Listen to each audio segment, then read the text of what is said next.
Assalamualaikum warahmatullahi wabarakatuh. Yang terhormat Bapak Dosen Aminullah SPD MPD selaku dosen pengampu mata kuliah perkembangan peserta didik dan teman-teman yang saya banggakan. Perkenalkan, nama saya Iskarimah dari kelas C4 Program Studi Manajemen Pendidikan Islam dengan NIM 202101030096. Baik, di sini saya akan menjelaskan tentang satu materi yaitu tentang konsep psikologi. Baik, langsung saja kita ke materinya.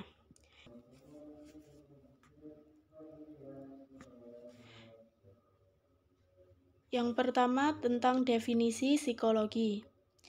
Menurut etimologi, psikologi berasal dari bahasa Yunani kuno, yakni psike yang berarti roh, jiwa, dan logos yang berarti ilmu. Maka psikologi berarti ilmu jiwa. Sedangkan menurut terminologi, secara psikologi adalah ilmu yang mempelajari tentang jiwa atau mental.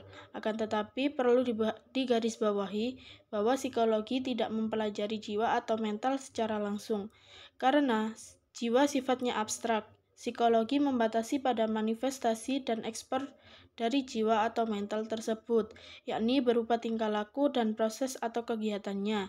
Sehingga psikologi dapat diartikan sebagai ilmu yang mempelajari tingkah laku dan proses mental.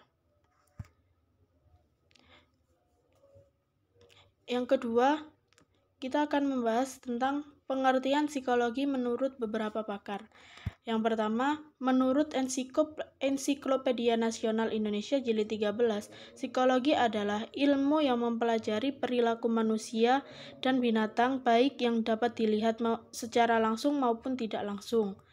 Yang kedua, menurut Dakir, psikologi membahas tingkah laku manusia dalam hubungannya dengan lingkungannya.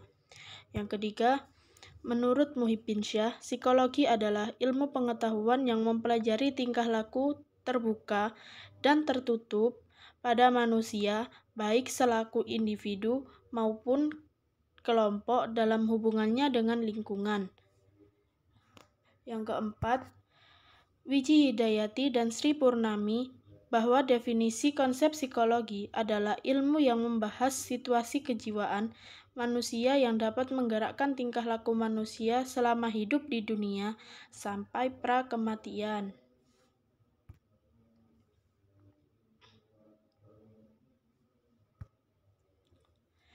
Untuk selanjutnya, yaitu tentang pendekatan dan metode penelitian. Yang pertama tentang pendekatan. Pendekatan ada 4. Yang pertama, pendekatan neurobiologis. Merupakan pendekatan yang kajiannya menitik beratkan pada pembahasan struktur otak manusia. Yang kedua, tentang pendekatan perilaku. Merupakan pendekatan dengan cara mengamati perilaku manusia, bukan mengamati kegiatan-kegiatan bagian tubuh dalam manusia. Yang ketiga, tentang pendekatan kognitif. Pendekatan ini bertolak dari suatu asumsi bahwa sebagai manusia tidak sekedar menerima rangsangan pasif, akan tetapi otak manusia secara aktif mengolah informasi yang diterima dan mengubahnya dalam bentuk serta kategori pengetahuan baru. Yang terakhir adalah pendekatan psikioanalitik. Dasar pemikiran pendekatan ini bahwa sebagian besar perilaku manusia adalah proses yang tidak disadari. Untuk selanjutnya yaitu tentang metode.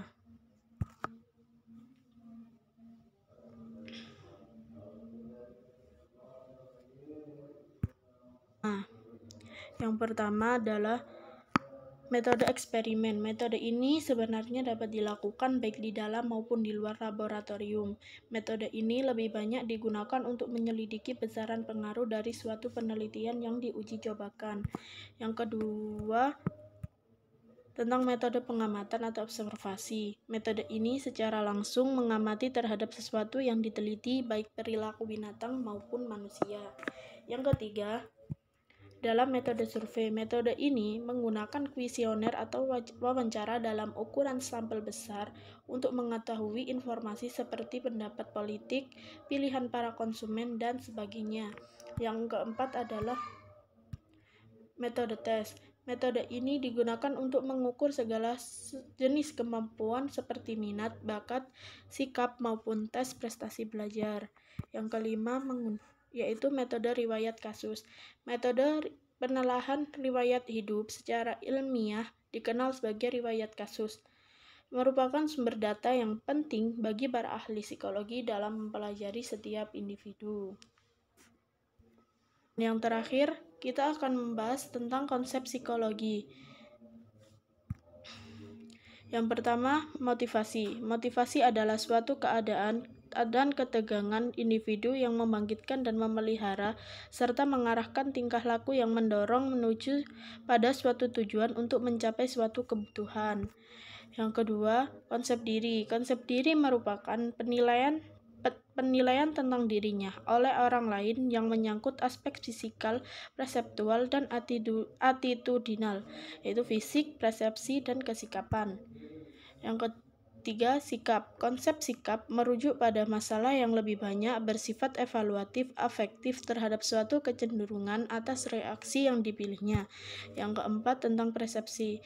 Persepsi mengacu kepada mekanisme yang menjadi alat kita menyadari dan memproses informasi tentang stimuli ataupun dunia eksternal, baik itu yang menyangkut kualitas kognitif maupun afektif. Yang kelima, sugesti. Sugesti merupakan bagian dari bentuk interaksi sosial yang menerima dengan mudah pengaruh orang lain tanpa diseleksi dengan pemikiran yang kritis. Baik, itu tadi yang dapat saya sampaikan.